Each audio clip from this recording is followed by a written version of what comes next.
ጻድቃን ቡሩካን ዓለምን ንቃችሁ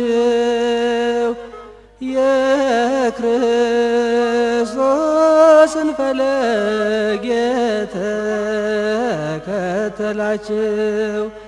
በመንግሥተ ሰማይ እጥፍ ነው ዋጋችሁ። ታሪካችሁን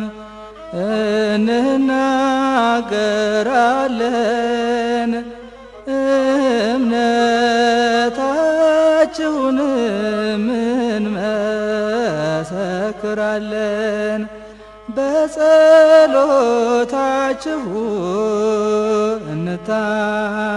እንታመናለን። ሽንገላ የሌለበት አንደበታችሁ በቀልን የማያውቅ ፍቅር ጥማችሁ አምላክ አጥግቦናል የእውነት ግብራችሁ። ጻድቃን ቡሩካን ዓለምን ንቃችሁ የክርስቶስን ፈለግ የተከተላችሁ በመንግሥተ ሰማይ እጥፍ ነው ዋጋችሁ።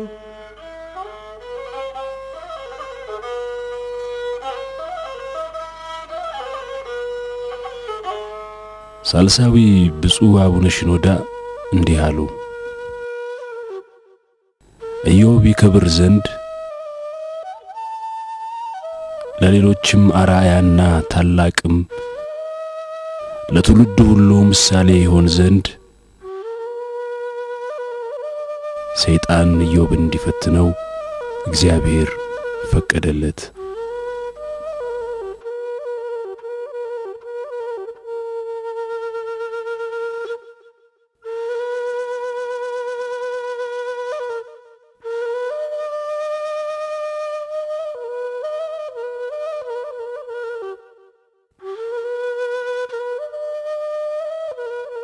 ኑ ተመልከቱ፣ ባሪያዎችም ቢሆኑ የተከበሩ ነገድ ናቸው። ወደርም የለ የወጣትነት ደማቸው፣ ፈርጣማ ክንድና ታዛዥነት የሁል ጊዜ መለያ ባሪያቸው ነው። ኑ ተመልከቱ፣ ነገሥታትን ሲያገለግሉ የነበሩ ምርኮኞች ናቸው። አያምልጣችሁ፣ አያምልጣችሁ፣ አያምልጣችሁ። አንተ ሁል ጊዜ አፈጮማ ነህ። ራሱ አይቶ ይፍረዱ ጌታው። ልጅ እግር ባሪያ እፈልጋለሁ። የሚፈልጉት አለኝ። ከሩቅ ምስራቅ ከሚመጡ ከሲራራ ነጋዴዎች ላይ ነው ይህን የገዛሁት። ዋጋው ለእድሜው ተመጣጣኝ ነው። እሱን የገዛ ሰው እድለኛ ነው። ባክንቶ ይህን ባሪያ ከዚህ በፊት አይቼዋለሁ። ከአቶ ናሆር ቤት ሲያገለግል የነበረ ነው። የቆየ የዕዳ ክፍያን ለማጣጣት ስትል የለወጥከው አይደል እንዴ? ጮሌ እንደሆንክ ነግሬህ የለ? በቃ እሱን ተው። ሌሎች ብዙ ባሪያዎች አሉ። የምትፈልገውን ምረጥ።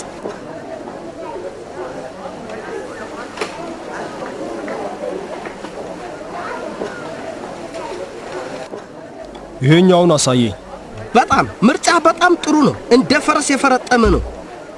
በጣም ታማኝ ነው። ዋስትና አለው? እንዴታ ጌታው። ምን ያህል ልክፈልህ? አንተ ደስ ያለህን የፈቀድከውን ያህል ብትከፍል ግድ የለኝም። ያዝ። ይኸውልህ 20 ሰቅል ነው ይሄ። ተስማምቻለሁ። ጌታ ሀብትህን ያብዛልህ። ለድሆች ልቦና ይራራ ዘንድ ፈጣሪ ይርዳህ። አንተ ግን ለጌታህ እንዴት እንደምታድር እንዲገባ አሳርህን ነው የማሳየህ።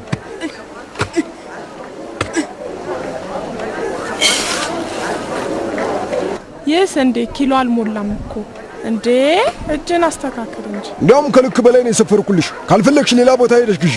ሳልጨቃጨቅ ልሸጠው እችላለሁ። ይሄኛው ከሩቅ ምስራቅ የመጣ ውብ የብር አምባር እጅሽን ያሳምረዋል። አረ እንደውም በጣም ያስውባል። እንደዚህ ያለ የአንገት ሐብል ለማንም ሰው ሽጭ አላውቅም። ጌጣጌጥ የሚያደንቁና የሚገዙ ቆነጃጅት እመቤቶች ናቸው። አዎ እንዳይችላሉ ልሸጠው ያሰብኩት ነው። ጌጦች እንኳ እስከዚህም ናቸው፣ ግን ስለ ቃልህ እገዛሃለሁ። የእግዚአብሔር ባለሟል ሽማግሌው ኢዮብ እየመጡ ናቸው። ሁለቱ ልጆች አብረዋቸው አሉ። ሁል ጊዜ ላያቸው እመኝ ነበር። የተባረኩ የእግዚአብሔር ሰው እንኳን ደህና መጡ። አሁንም ባሪያዎችህን እንዳመፀኛ ነው የምታያቸው? ባሪያዎች ሥርዓትን መማር ይገባቸዋል።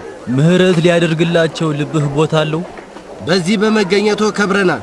እግዚአብሔር አብዝቶ ይስጦት። ተስፋ ቢስ ሆነሃል ሐራን። ለማንኛውም ባሪያዎችን እፈልጋለሁ።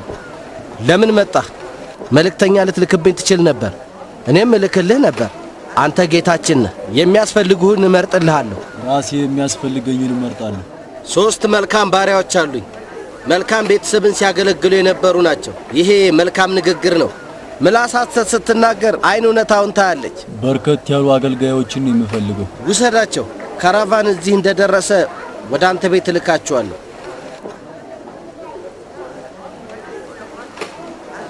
ፈጣሪ ሀብትህን ያብዛው፣ ልብህንም ለድሆች በሚራራ መንፈስ ይሙላው። እጠብቅሃለሁ ሐራን።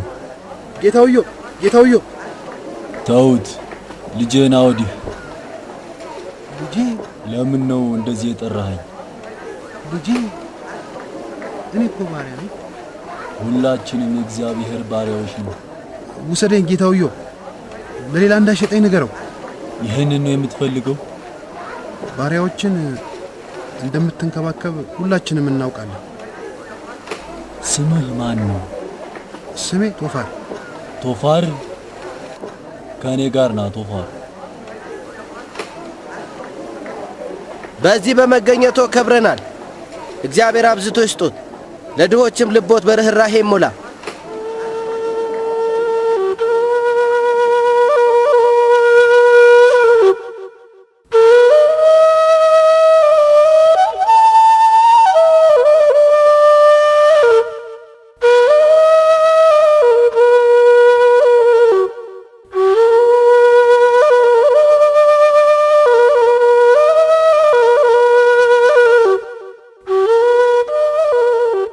እኮ ነው እግዚአብሔር ሀብቱን የባረከው። ብላ ልጄ ብላ። ምግቡ በጣም ይጣፍጣል። ጠገብኩ። ሁለተኛ እንደዚህ እንዳትል። እንደዚህ ያለ ጣፋጭ ምግብ የትም አታገኝም። ብላ የኔ ቆንጆ። በቤቱ ላስተናገደ ለዚህ ደግ ሰውዬ ጸልይ። ጌታው ኢዮብ እግዚአብሔር ይባርኮት። ባልተቤቴ ለብዙ ዓመታት ያገለግላቸው ነበር። በሞተ ጊዜ ከልጆቼ ጋር በራብ እናልቃለን ብዬ ሰግቼ ነበር። ግና እግዚአብሔር ይባርካቸው እንዳልሰጋ ልጆቼ እርሳቸው እንደሆኑ ነገሩኝ። በከተማው ያሉ እንደ ኢዮብ ደግ ቢሆኑ የተራበ ሰው አይገኝም ነበር። ደግ ሰው ናቸው። ያኔ ውባ እንዲያዘኝና እንዳሰቃየው የሰማ ጊዜ ከባሪያዎቹ አንዱ ምግባት ይዞ ላከልኝ። እስኪሻለኝም ድረስ ከኔው ጋር እንዲቆይ አደራለሁ። ወዲያውኑ የላከልኝ ምግብ እንደተመገብኩ ታምር ተፈጠረ። ምግቡ የተባረከ ነበርና ገና ስቀምሰው ካደረብኝ ደዌ ፈወሰኝ። በጣም የተባለከ ደግ ሰው ነው። እግዚአብሔር ይጠብቀው። በበረከትህ ሞላኸኝ። እግዚአብሔር ሆይ የተባረክ ነህ። ዝናን አጎናጸፍክ፣ ሀብትና ባለጸግነትንም አደረክልኝ። በሰዎች ዘንድ ተወዳጅ እንደሆነ ፈቃድ ሆነ። እግዚአብሔር ሆይ ስለ መልካሙ ኑሮዬ፣ ስለ በጎ ሚስቴና ስለ ተባረኩ ልጆቼ፣ ስለ በጎ ስጦታ ሁሉ ያንተን ውዴታ ያህል ላመሰግንህ ባይቻለኝም አምላኬ ሆይ በሰጠኸኝ ነገር ሁሉ ላይ ታማኝና ንጹሕ አገልጋይህ እሆን ዘንድ አንተ እርዳኝ። አሜን።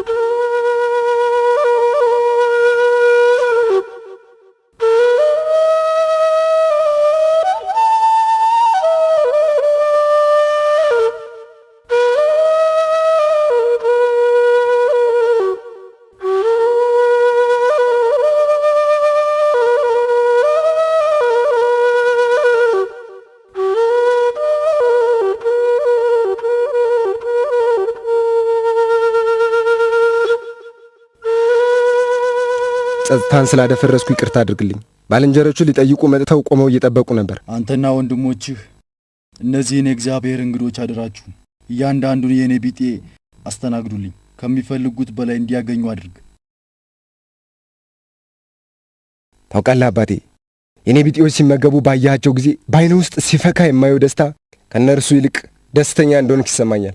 ልጄ ምንም ለሌላቸው ለድሆች የሚለግስ ለተቸገሩትም የሚረዳ እግዚአብሔር በሕይወት ውስጥ እንዳለ ይሰማዋል።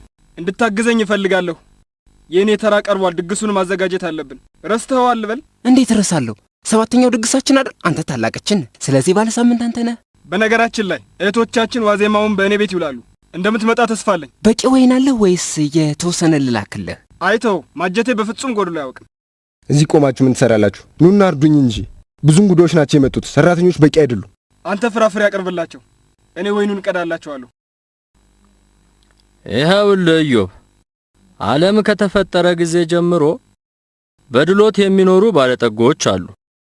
በሌላ በኩል ደግሞ በረሃብ የሚሰቃዩ ድሆችም አሉ። እውነታው እስከ ዓለም ፍጻሜ ድረስ ይቀጥላል። ይሄ ኢዮብ ሆይ የእግዚአብሔር ፈቃድ ነው። ልንቀይረው የማንችለውና ከግንዛቤያችን ውጪ ነው። ማናችንን የፈጣሪን ፈቃድ መቀየር የሚቻለን? ፈቃዱን መቀበልና ተገዢ መሆን ይገባናል። እውነት ነው። እኔ እየፈጸምኩ ያለሁት ይሄንኑ ነው። ለደሃ መራራት የፈጣሪ ትእዛዝ ነው። የሚያስፈልገን ለፈጣሪ መስዋዕትን ማቅረብ ነው። ማሰብ ያለብን ደግሞ ለልጆቻችንና ለልጅ ልጆቻችን ነው። የሰጠኝ ሀብት ለልጆችና ለልጅ ልጆቼ ለሚመጣውም ትውልድ ሁሉ ይበቃል። ብዙ በሰጠው ቁጥር ያለ ሀብት ሁሉ እየበረከተ ይመጣል። በጉዳዩ ላይ ሐሳባችን ፊት ለፊት ነው። ቆጥበን መለገስ ይኖርብናል። ለደህንነታችን እናስብ። ወደፊት ምን እንደተደገሰልን በፍጹም አናውቅም። ለኔ ከእግዚአብሔር እጅ ያገኘሁትን መስጠት ይበቃኛል። ለድሆች ርህራሄ ማድረግ እግዚአብሔርን ያስደስታል። እባክህ አትቀልድ ሰውዬ። እስከ መጪው የክረምት ወቅት ድረስ ልጉላላልህ ትፈልጋለህ? ለምንድን ነው እስከ መጋቢት የማልቆየው? የላለን ጨርቁን መሸጥ በቻልክበት ጊዜ ነው ወይስ የስንዴው አዝመራ በሚያዝያ በደረሰ ጊዜ ነው? እቅጩ ልንገርህ አይደል? ምርት በሚሰበሰብበት እስከ ግንቦት ወር ድረስ እጠብቅሃለሁ። ብዙም ሩቅ አይደል። ቢበዛ 6 ወይም 7 ወር ነው የሚቆየው። አቶ ሀብ መሳለቁ አያስፈልግም። አሁን እያልክ ያለኸው በሌላ መንገድ ምንም ሊፈታ አይችልም። አሁን መስከረምን እያገባደድን ነው። የጥቅምት ወርም እየደረሰ ነው። እስከሚቀጥለው ወር ድረስ እንድንቆይ ጠይቀህም ቢሆን ኖሮ እጠብቅ ነበር። ነገር ግን 3 ወራት ረጅም ጊዜ ነው። ተግባባን? እባክህ ትንሽ ጠብቀኝ አቶ ሀብ። እኔ ትልቅ ችግር ውስጥ ነው ያለሁት። ምን አገባኝ? ምንም አልችልም አልኩ። በነገው ዕለት ትከፍለኛለህ። አለበለዚያ በቃ ተስፋ የለውም። በእኔ በኩል ማድረግ የሚገባኝን አድርጌያለሁ። እቤትህም ድረስ መጥቻለሁ። ሐሳቤ መልካም ነው። ግዴታዬንም ተወጥቻለሁ። ነገርኩህ እኮ አቶ ሀብ፣ ምንም ነገር የለኝም። አንተው ራስህ መገንዘብ ትችላለህ። ለትንሽ ቀናት ታገሰኝ። ነጋዴው የተወሰኑ ሸቀጦች ይሰጠኛል። በዱቤም ሊያስረክበኝም ቃል ገብቶልኛል። ወዲያውኑ ሸጬ ያበደርከኝም ሁሉ ከፍልሃለሁ። እንደምታውቀው ባለቤቴ ቀኗ ተቃርቧል። ወንድ ልጅንም ትወልድልኛለች። ታላቅ በረከትንም ይዞልኝ ይመጣል። ይህ የሚወለደው ልጅ ነው እዳዬን የሚከፍልልህ? የማይመስል ነገር አታውራ። እስከ ዛሬ ጀንበር ድረስ ጊዜ ሰጥቻለሁ። ገንዘቡን ካላገኘህልኝ በጓደኝነታችን አንዘላለቅም። ካልሆነ ግን ይፈረድብሃል።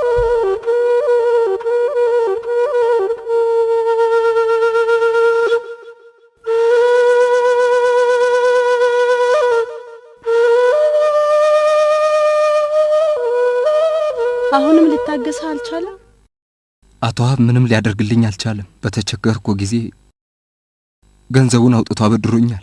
ገንዘቡን በፈለገ ጊዜ ግን ከመቼውም ጊዜ በበለጠ ተቸግሬን ያገኘኝ። እና አሁን ምን ልታደርግ አሰብክ ስምዖን? ምንም አትጨነቂ። ዋናው ነገር ያንቺ ደህና መሆን ነው። በጉጉት ስንጠባበቀው የኖርነውን የልባችንን ደስታ የሆነውን አዲሱ እንግዳችንን መቀበል ነው። በእርግጥ እንዳልጨነቅብህ ከፈለክ የምልህን ስማኝ። ወደ ኢዮብ ዘንድ ሂድ።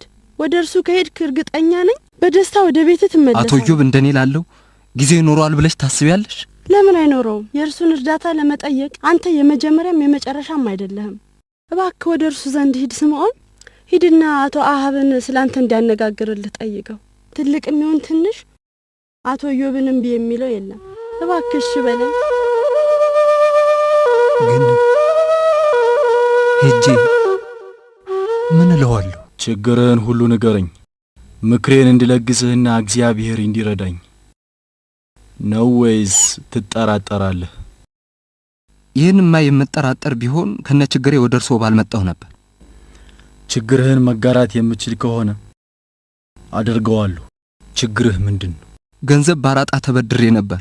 መጥፎ አጋጣሚ ሆኖ የገዛሁት ሸቀጥ በሚፈለግበት ጊዜ ሳይደርስ ቀርቶ ዘገየብኝ። በኪሳራ ለመሸጥ ተገደድኩ። በእርግጥ አበዳሪው ገንዘቡን መጠየቁ ተገቢ ነው። ተጨማሪ ጊዜ አልሰጠኝም። ያላንኳኳሁት ደጅ የለም። ማንም ሊረዳኝ የፈቀደ የለም። የቀረኝ እርሶ ጋር መምጣት ነበር። እነሆ ከደጅሁ ቆሜያለሁ። ቶፋር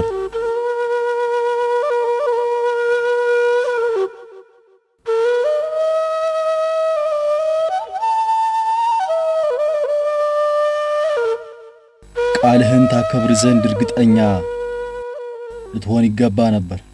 ከቤቴ አንዳች ነገር ቢኖር እንኳን ሸጬ ከፍል ነበር። ነገር ግን እኔና ሚስቴ ኑሯችን ከእጅ ወዳፍ የሆነ ድሆች ነን። ስለዚህ ኑሮህ እግዚአብሔርን ልታመሰግነው ይገባል። ፈተናን በትዕግስት የሚወጡ ሁሉ የበዛ በረከትን ያገኛሉ።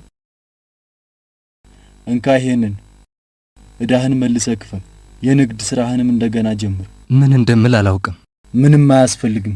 መስዋዕትህን ለእግዚአብሔር አቅርብ። ስላደረገልህ ነገር ሁሉ አምላክህን አመስግን። እኔ የምለግሰው ከእርሱ የተቀበልኩትን። ቸሩ አምላክ የማያልቅበትን በረከቱን አብስቶ ይስጥዎት። በደህና ግባ። እግዚአብሔር የድሆችና የተጨነቀችውን ነፍስ ጸሎት ይቀበላል። አባዬ እንዴት ዋላችሁ ውድ ልጆቼ?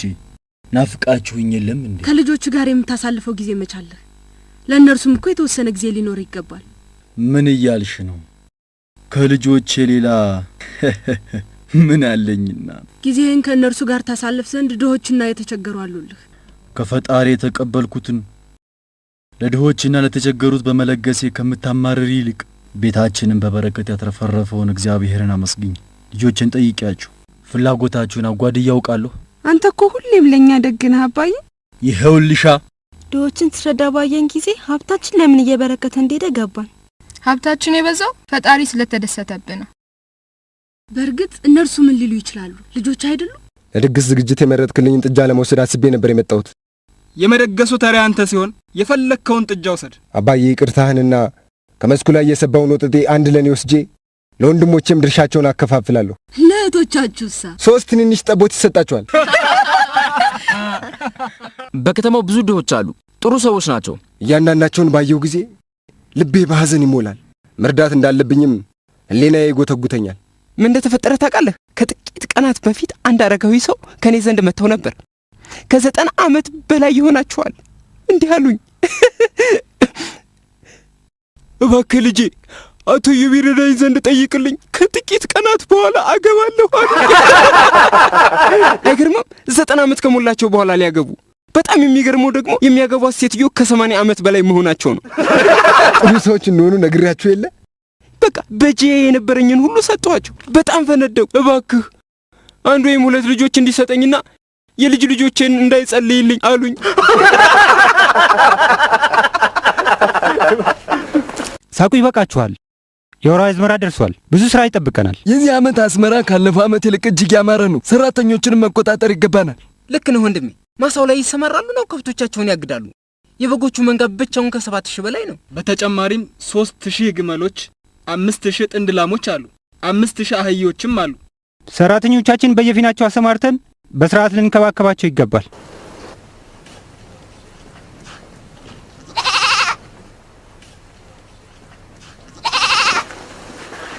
እስኪ ያት የምትሰራውን ከእርሷ ጋር ተጣብቀሽ ልትኖሪ ነው? ቀንና ሌሊቱን ሁሉ አብረሽ ልትሆኚ ነው እንዴ?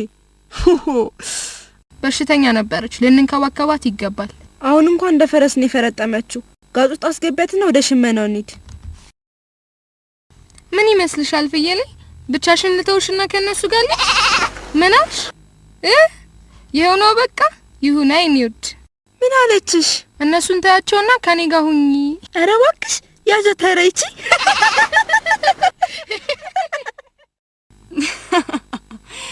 ጌታ የተባረከ ህይወት ያድላችሁ።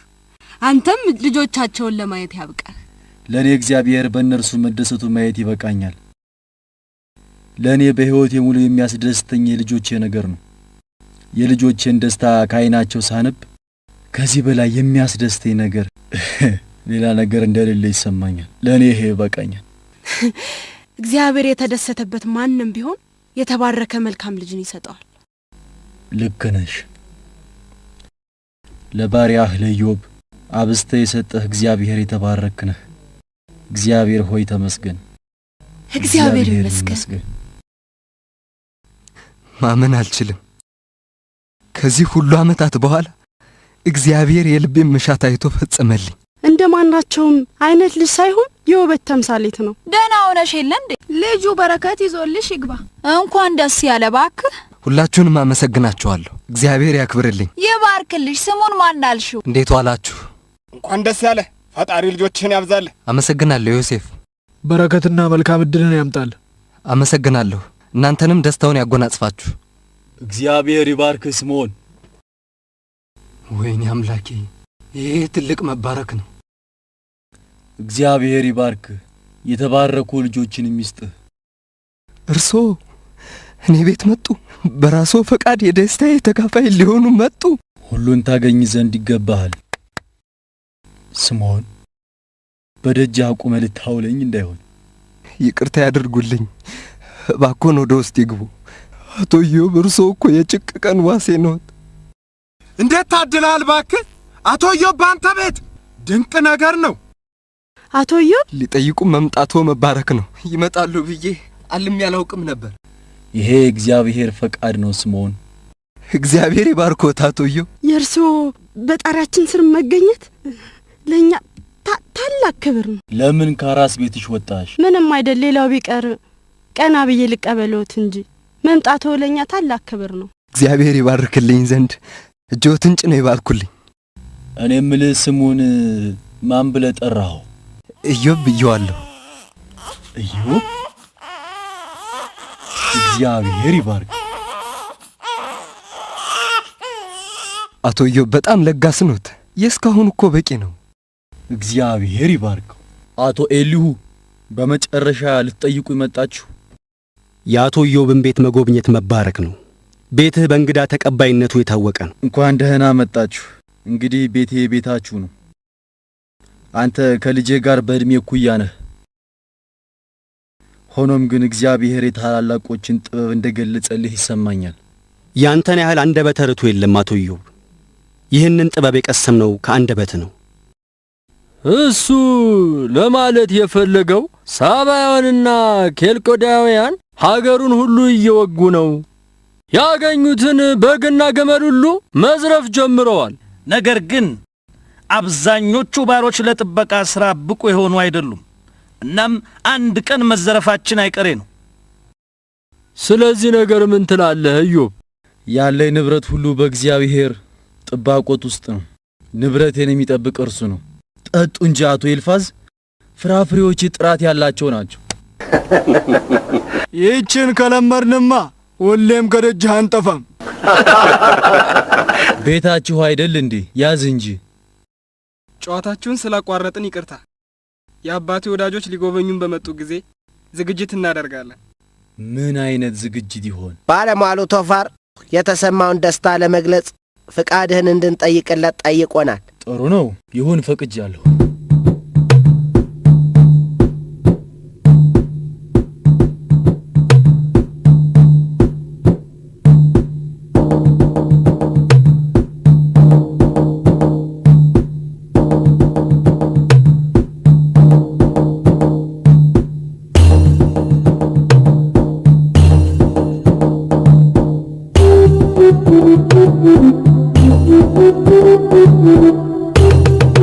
Thank you.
የአባታችን ንብረት ነው። እንዴት መጠበቅ እንዳለብን ማወቅ ይገባናል። ምን ያጠፋሁት ነገር አለ? እህሉን መጋዘን ውስጥ እስኪያስገቡ ድረስ እዚያው ቆዩ። ጨርሰው ሳያስገቡ እንዳይሄዱ ነግሬያቸው ሄድኩኝ። በቃ ስራቸውን ጨርሰው መጋዘኑን እስኪዘጉ ድረስ እዚያው መቆየት ነበረብህ። 3 ወይም 4 ኬሻ እህል ቢሆን ነው ወደ መጋዘኑ ሳያስገቡት የረሱት። እሱንም አስገብተን ጨርሰናል። እናስ እህሉ እስኪሰረቅ ጠብቄ ማውራት ነበረብኝ።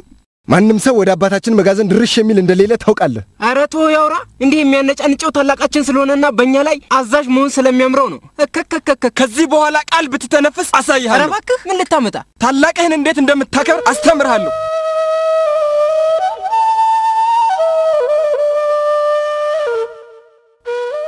እንዲህ እርስ በርሳችሁ ትናቆራላችሁ ብዬ አስቤም አላውቅም። ምን ላድርግ? ስላናደደኝ እኮ ነው። እንደ ታላቅነቴ ሊያከብረኝ ይገባል። ታላቅ እንደመሆን መጠን ሁሉንም ልጠብቃቸው ይገባሃል። ወንድሞችህን ውደዳቸው፣ በደግነትም እያቸው። በቁጣ እንደ ፈረስ የሚጋልብ ሰው ከእግዚአብሔር ይርቃል። በታላቅ ወንድሜ ላይ ስቆጣ የመጀመሪያዬ ነው፣ የመጨረሻ ይሆናል። ሁለተኛ ወንድሞችህን እንደዚህ እንድትናገር በፍጹም አልፈቅድልህም። በእኛ ላይ አትቆጣ። ይህን ስህተት አንደግመው። እናንተ ወንድማማቾች ናችሁ። ይሄ ማለት ደግሞ ወዳጅነት፣ ደግነትና ፍቅር ማለት ነው። በእግዚአብሔር ፊት ቁሙና ጸልዩ፣ እግዚአብሔር እንዲቀየማችሁ አልሽ።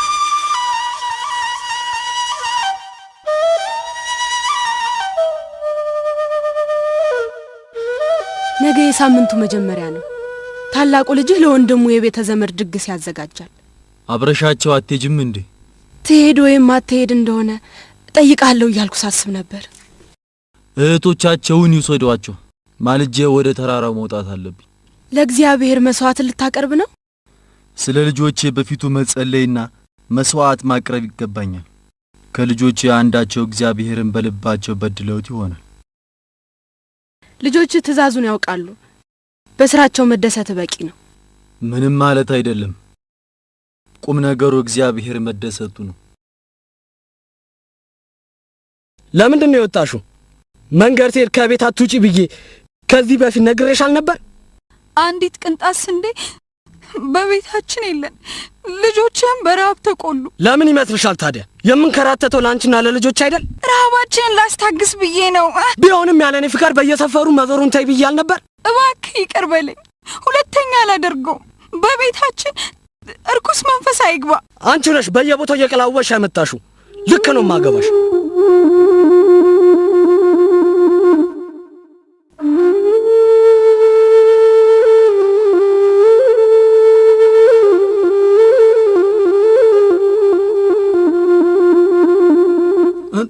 ወይኔ ቦርሳዬን ያዙልኝ! አረ ሌባውን ያዙልኝ!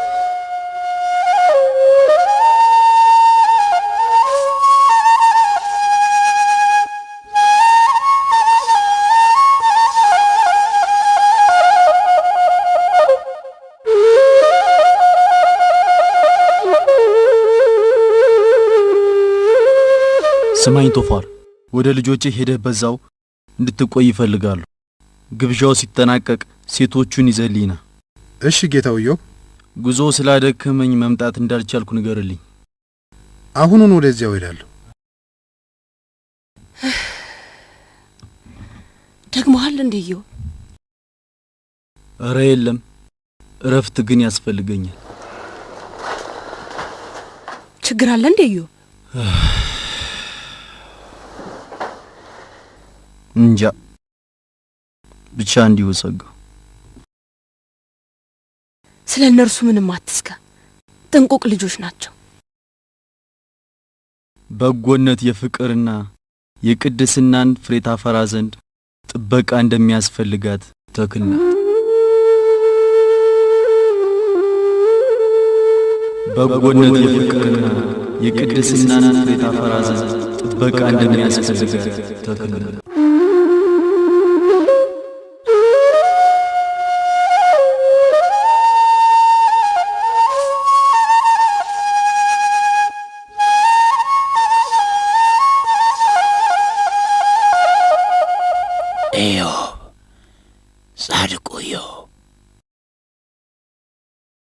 ምንም እንኳን እንኳን ከሌሎች የተለየ ባይሆንም እርሱ ግን የበለጠ ቅዱስ እንደሆነ ያስባል።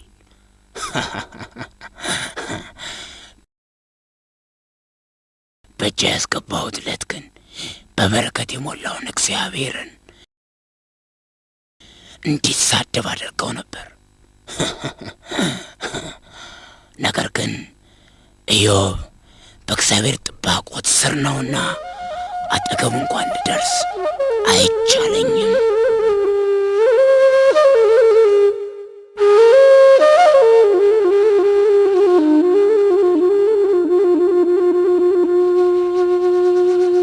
በውኑ ባሪያዬን ኢዮብን ተመለከትኸውን? በምድር ላይ እንደርሱ ፍጹምና ቅን እኔን አምላኩን እግዚአብሔርን የሚፈራ ደግሞም ከክፋትም የራቀ ሰው እንደርሱ የለም። በእውኑ ኢዮብ እግዚአብሔርን የሚፈራው በከንቱ ነውን?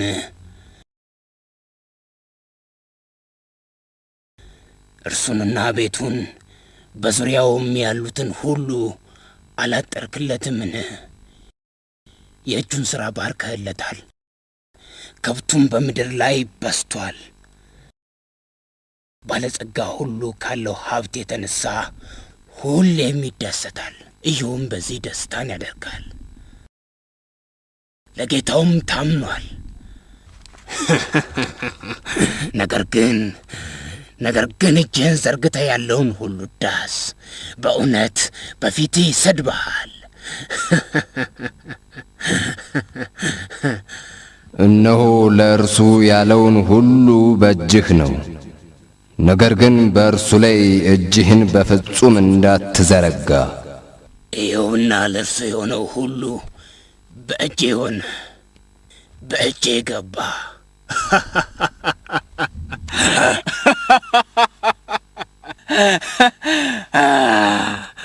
ለእርሱ የሆነው ሁሉ እነሆ በእጄ ሆኗል።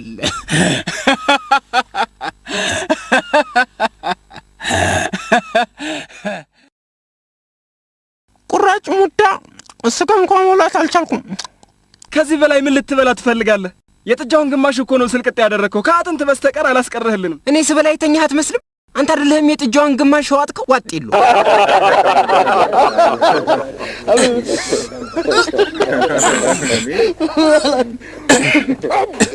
ምን ሆንክ? ትናለህ እንዴ? ታቃስታለህሳ? አሁኑኑ ይተዋል። ይህንን ፍሬ እስኪ ብላበት። አሁን ከተሰበሰበው አዝመራ የተገኘ ትኩስ የሮማን ፍሬ ነው። ለታላቅ ወንድማችን ድግስ ዕለት በስሎ ይደርሳል። ታላቃችን አይደል? ምርጡ ለእርሱ ብቻ ነው። እኛንማ ማን ሰው ብሉን? እንደዚያማ አትበል። እኛም ብንሆን ድግሱን እንደምናደምቀው እናውቃለን። ማረጋገጫም ከፈለክ የወንድማችን ወይን በእኔ ድግስ ዕለት እንደጠጣ ነው ወይን ጠንካራ አይደለም። ይኸውልህ አሁን ምን አፋለ? እነርሱን ታያቸው። እስኪ ካመጣሽው ትኩስ ሮማን እንቃምስ። ለእኛ ሳሰጭንም እንዴ ነው? ብቻችሁን ጨርሳችሁ ልትበሉት ነው? እንዴት ነው ነገሩ?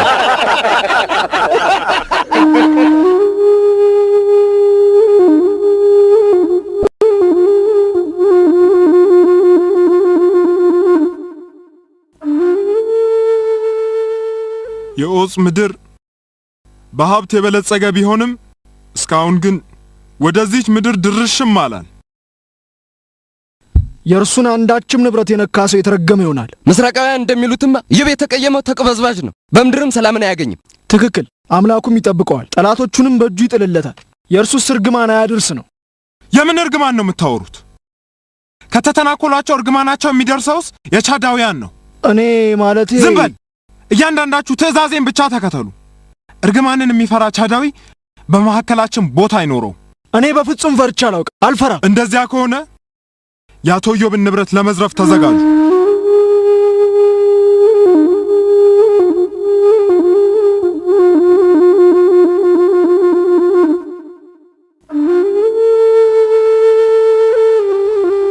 ሌላ ጥጃ ላንተ ስንል እንረድልህ እንዴ?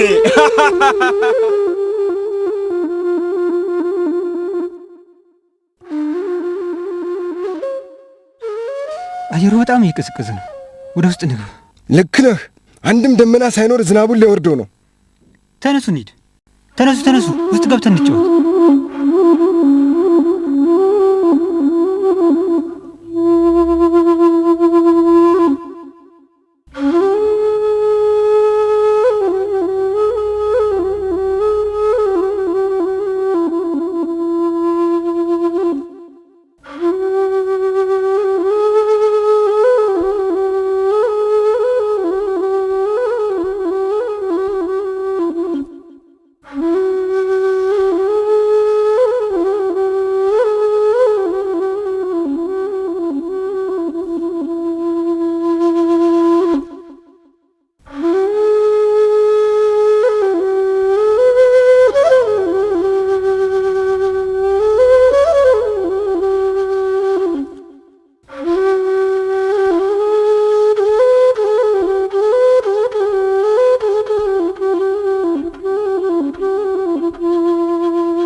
ግመሎቹን ንዳና ቦታውን እሳት ልቀቅበት።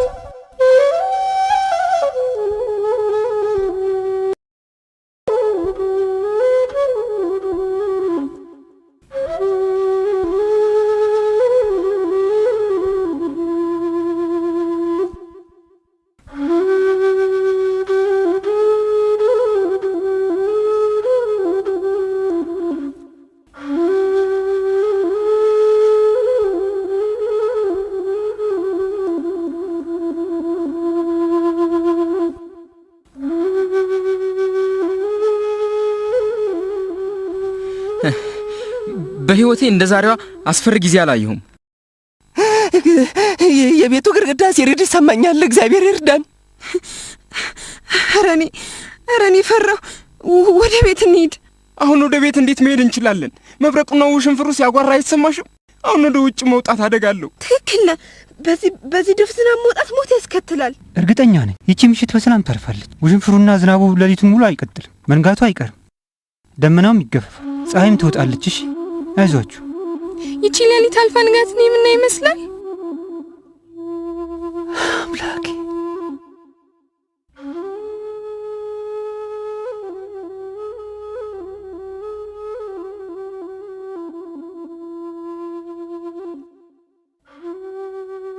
በረደህ እንዴ? ይህን ደርብና ሞቅ ይበል። አልበረደኝም፣ ግን ፈርቻለሁ።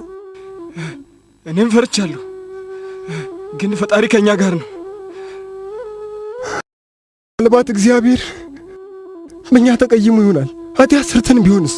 እንደዚያም ቢሆን የአባታችን ጸሎት ስለኛም ብሎ የሚያቀርበውን መስዋዕት ተመልክቶ ይቅር ይለናል። አትረበሹ።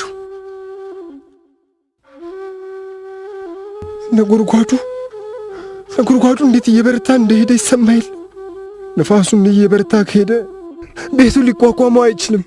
በጣም ፈርቻለሁ። አምላኬ ሆይ እርዳን።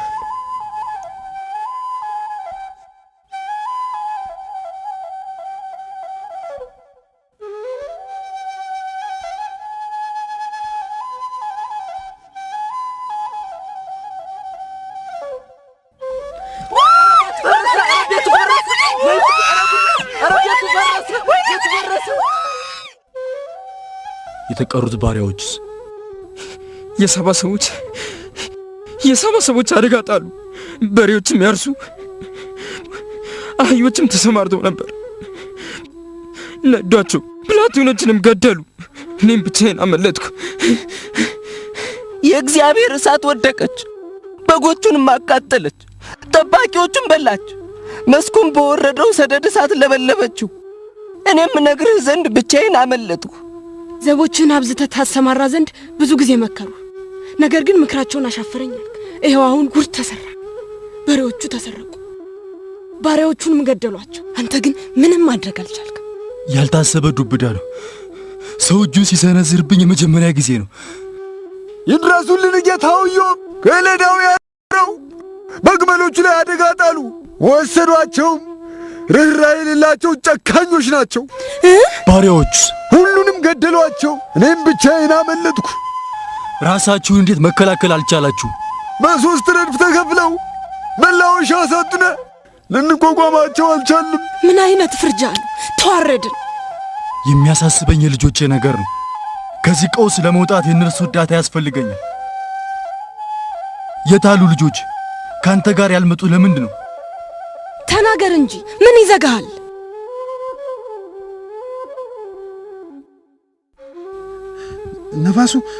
ነፋሱ በጣም ኃይለኛ ነበር። ቤቱ በላያቸው ላይ ወደቀ። ልጆቼ ምን ሆኑ? አይሆንም! ወይኔ ልጆቼ!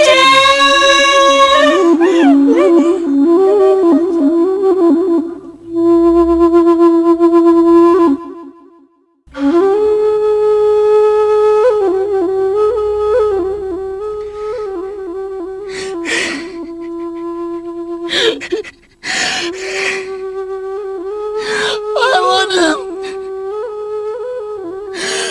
አይደረግም! አይሆንም!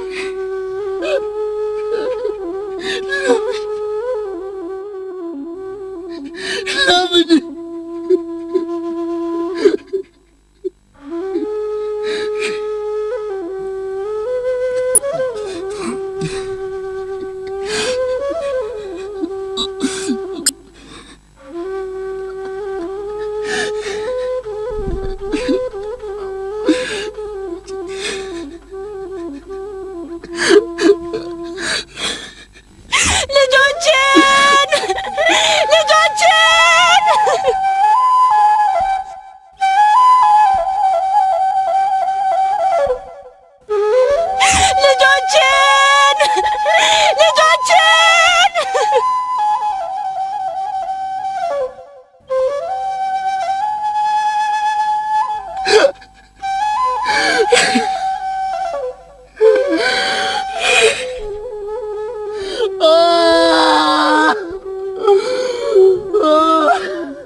ራቆቴን ከእናቴ ማኅፀን ወጥቻለሁ።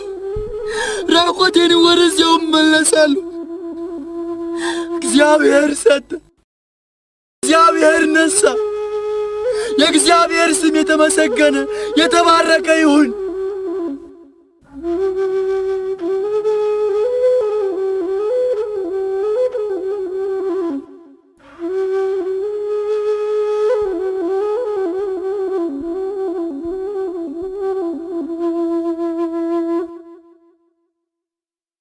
በኢዮብ ላይ የደረሰው መከራ ማንም ሰው የሚሸከመው አይደለም። በቅጽበት ጊዜ ውስጥ ያለውን ሁሉ አጣ። የሚገርመው ነገር ከዚህ በኋላ እንኳን አሁንም እጁን አንስቶ አምላኩን ማመስገኑ ነው። ወይ ጉድ! የዚህ ሰውዬ እምነት ምን ያህል ታላቅ ናት! ይህን ሁሉ መከራስ እንዴት ይችለዋል? ከዚህ ባስ ብሎ ደግሞ ወደ ቤቱ በተመለሰ ጊዜ ቤቱን አመድ ሆኖ አገኘው እና ሚስቱን ይዞ ምድረ በዳ ወጣ። ምድረ በዳ? እንደ ነገስታት እንደ ልዑል ተከብሮ ሲኖር የነበረው ኢዮብ መጨረሻው እንዲህ ይቀር?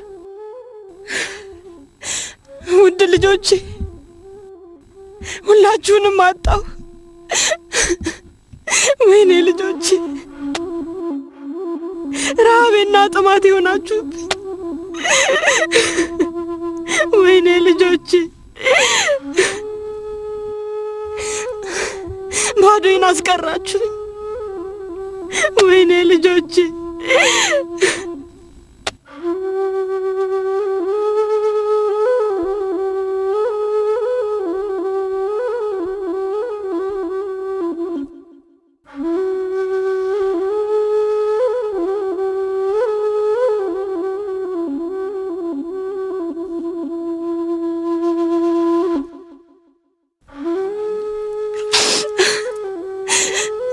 እንቀራለን ብለን መቻሰብንና ይሄ ማት ይወርድብን ዘንድ በደላችን ምንድነው? የሰራናት ኃጢአት ምን ብትሆን ነው ይሄ ሁሉ ቅጣት የወረደብን? ተናገር እንጂ ኧረ ንገረኝ።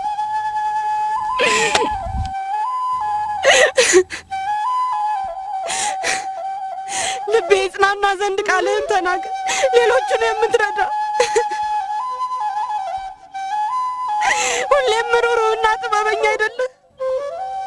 ለእኔም ድረስልኝ እንጂ ይሄ ሁሉ መዓት የወረደብን ዘንድ ያደረግነው ምንድን ነው? ወይኔ ልጆቼ ልጆቼ ወይኔ ልጆች እየው ልጆቻችንን እኮ አጣን። ሞት ነጠቀኝ እኮ። ሐዘንና ሰቆቃ ላይ ጥለውኝ ሄዱ። ብቻዬን ቀረሁ።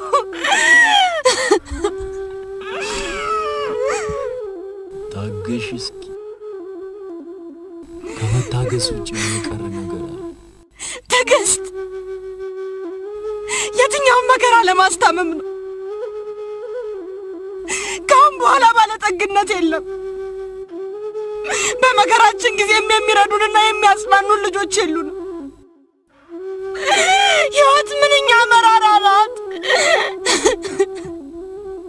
የእግዚአብሔር ፈቃድ ሁሉንም ነገር አጥተናል። የእግዚአብሔር ፈቃድ ባዶ እጃችንን ቀረን። የእግዚአብሔር ፈቃድ ይሁን።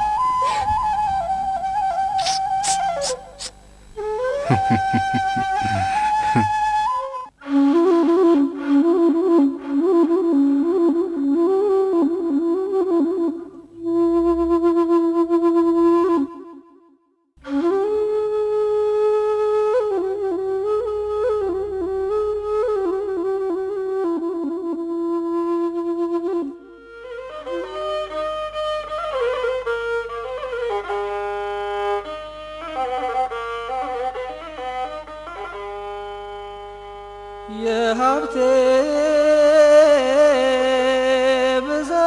ብዛት ትርጉሙ ምንድነው? በረከት ከሌለ አንተ ካልባረከው ከምድረ በዳው ላይ ወድቄ ብገኝም አምናለው ባሪያህን እኔን አትተወኝም። አንተ በመሆን የሕይወት ቤዛ ስድብ አይወጣም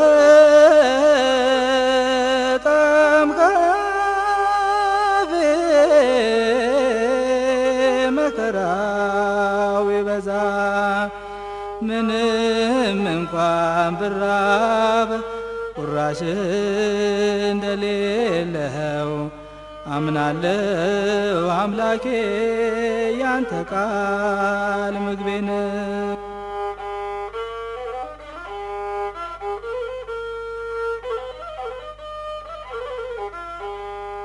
በእኔ ምርጫ ልኖር እኔ ማነኝና ልክ አይደለም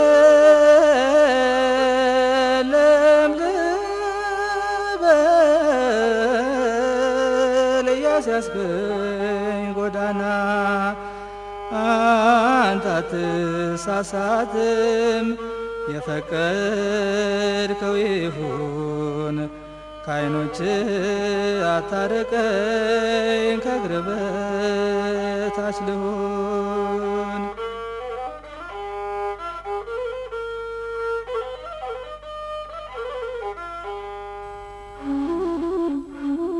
ስማ እስኪ ስምዖን፣ ዙሪያ ጥምጥም ከምትዞር ለምንድነው ወደ ቁም ነገሩ የማትመጣው? የአቶ ኢዮብ ዘመድ እንደሆናችሁ አውቃለሁ። እኛ ሁላችንም የእርሱ ወገኖች ብንሆንም እናንተ ደግሞ የሥጋ ዘመዶቹ ናችሁ። ምን ለማለት ፈልገህ ነው? ለማለት የፈለገውማ በጣም ግልጽ ነው። የኢዮብ ዘመዶች ስለሆንን ልጆቻችን ከሚበሉት ላይ ቀንሰን ለኢዮብ ምግብ መስጠት አለባችሁ ነው የሚለው። ፍዳችንን አይተን ካገኘናት ቁራሽ ላይ ለኢዮብ ስጡ ነው የሚለው። ለምን አይሆንም እባክህ? ይህን መከራ መወጣት አለበት።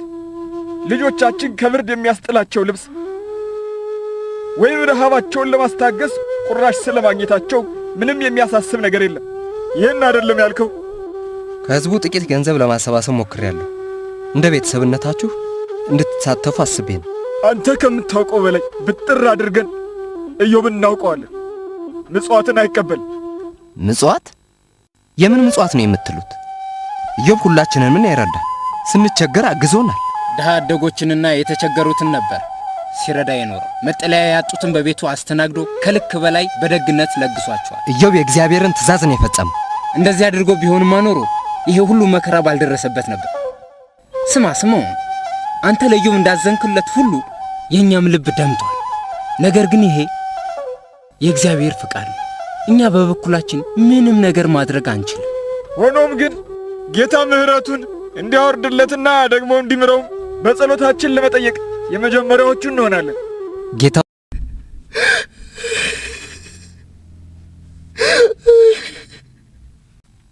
ሁሉን ታደርግ ዘንድ ቻይ እንደሆንክ አወቅኩ። ሐሳብ ይከለከል ዘንድ ከቶ እንደማይቻል አወቅኩ። የማላውቀውን ድንቅ ነገር ተናግሬያለሁ። መስማትንስ በጆሮ ሰምቼ ነበር። አሁን ግን ዓይኔ አየችህ። ስለዚህ ራሴን እንቃለሁ። በአፈርና በአመር ላይ ተቀምጬ ከኃጢአቴ ጸዳ ዘንድ ጸጸታለሁ። አምላኬ ሆይ ይቅር በለኝ፣ እባክህ ይቅር በለኝ፣ ይቅር በለኝ፣ ይቅር በለኝ።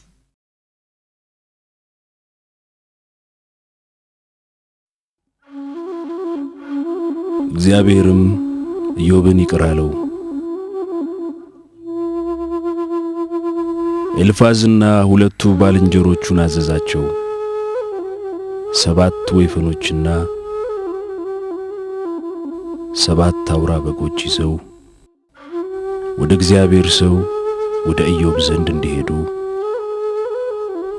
የሚቃጠለውንም መስዋዕት ስለ ራሳቸው እንዲያሳርጉ አዘዛቸው። እንደ ስንፍናቸውም እንዳያደርግ ኢዮብም ስለ እነርሱ እንዲጸልይላቸው ነገራቸው። እንዲህም አላቸው፣ እንደ ባሪያዬ እንደ ኢዮብ ቅን ነገር ስለኔ አልተናገራችሁም። ኢዮብም ስለ ወዳጆቹ በጸለየ ጊዜ ቀድሞ በነበረው ፈንታ 2 እጥፍ አድርጎ ለኢዮብ ሰጠው። እግዚአብሔርም ከፊተኛው ይልቅ የኋላኛውን ለኢዮብ ባረከ። 14,000 በጎች፣ 6,000 ግመሎች፣ 1,000 እንስት አህዮች ነበሩት። ደግሞም 7 ወንዶችና 3 ሴቶች ልጆች ሆኑለት። ከዚህም በኋላ ኢዮብ 140 ዓመት ኖረ። ልጆችንም የልጅ ልጆችንም እስከ 4 ትውልድ ድረስ አየ።